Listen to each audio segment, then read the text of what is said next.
కొన్నిసార్లు దర్శకుడు ఎస్ఎస్ రాజమౌళిని చూస్తే అనిపిస్తుంది అసలు ఈయన డైరెక్టరా లేక డాక్టరా అని. ఎందుకంటే ఆడియన్స్ పల్స్ తెలియాలి అంటారు.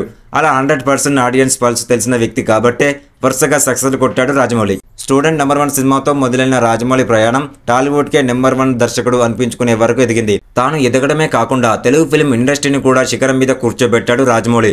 బాహుబలి లాంటి సినిమాను ఊహించడమే కష్టం అనుకునే తరుణంలో ఈ సినిమాను వెండి తెరపై ఆవిష్కరించాడు. ప్రపంచం మొత్తం తెలుగు సినిమా వైపు చూసేలా చేశాడు రాజమౌళి. ఇక తర్వాత చేసిన RRR సినిమా గురించి ఎంత చెప్పినా తక్కువే అవుతుంది. ఇద్దరు హీరోల్ని కలిపి ప్రపంచ వ్యాప్తంగా షేర్ చేసి ఆస్కార్ అవార్డును తెలుగు చిత్రసీమకు అందించాడు. ప్రస్తుతం మహేష్ బాబుతో ఎస్ఎస్ రాజమౌళి సినిమాను చేస్తున్న సంగతి తెలిసిందే. తన కెరియర్లో మొదటిసారి ఒక స్టార్ హీరోతో పనిచేస్తున్నాడు రాజమౌళి. ఇది కొంచెం ఆశ్చర్యంగా అనిపించినా కూడా ఇదే నిజం.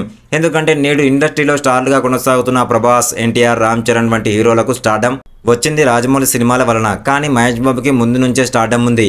ఇప్పుడు వీరిద్దరి కాంబినేషన్లో సినిమా రాబోతుంది అంటే అంచనాలు ఏ స్థాయిలో ఉంటాయో ప్రత్యేకించి చెప్పాల్సిన అవసరం లేదు. ఇక ఈ సినిమాలో అదిరిపోయే సీక్వెన్స్ ఒకటి ప్లాన్ చేశాడు జక్కన్న. ఇది లార్జెస్ట్ దెన్ లైఫ్ కాదు, ఇది లార్జర్ దెన్ ఇండియన్ సినిమా. ముందు మహేష్ బాబు, వెనుక డైనోసార్స్. రాజమౌళి మహేష్ కోసం డిజైన్ చేస్తున్న ఓ యాక్షన్ సీక్వెన్స్ ఇది. ఇండియన్ స్క్రీన్ పై నా భూతో నా భవిష్యత్ అనే రేంజ్లో ఈ సినిమా రాబోతున్నట్లు తెలుస్తుంది. ఇక ఈ సినిమా మొదలైనప్పటి నుంచి భారీ ఎక్స్పెక్టేషన్ పెరుగుతున్న ఈ సినిమా పైన ముఖ్యంగా మహేష్ బాబు లుక్స్ చూస్తుంటే మతిపోవాల్సిందే.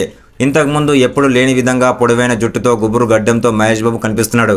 ఇప్పుడు స్మార్ట్గా కనిపించే మహేష్ బాబును ఇప్పుడు తన వెర్షన్లో చూపించే ప్రయత్నం చేస్తున్నాడు రాజమౌళి.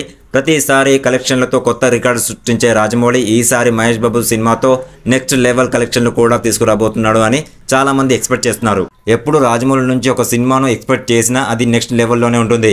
ఈ సినిమా విషయంలో కూడా అదే జరుగుతుందనేది చాలా మంది అభిప్రాయం. ఇలాంటి ఇంట్రెస్టింగ్ మూవీ అప్డేట్స్ కావాలి అనుకుంటే మన ఛానల్ని వెంటనే వెళ్ళి ఒక లైక్, ఒక సబ్స్క్రైబ్ చేసుకోండి. కుదిరితే ఈ వీడియోని ఒక లైక్ చేసుకున్నా. Thank you.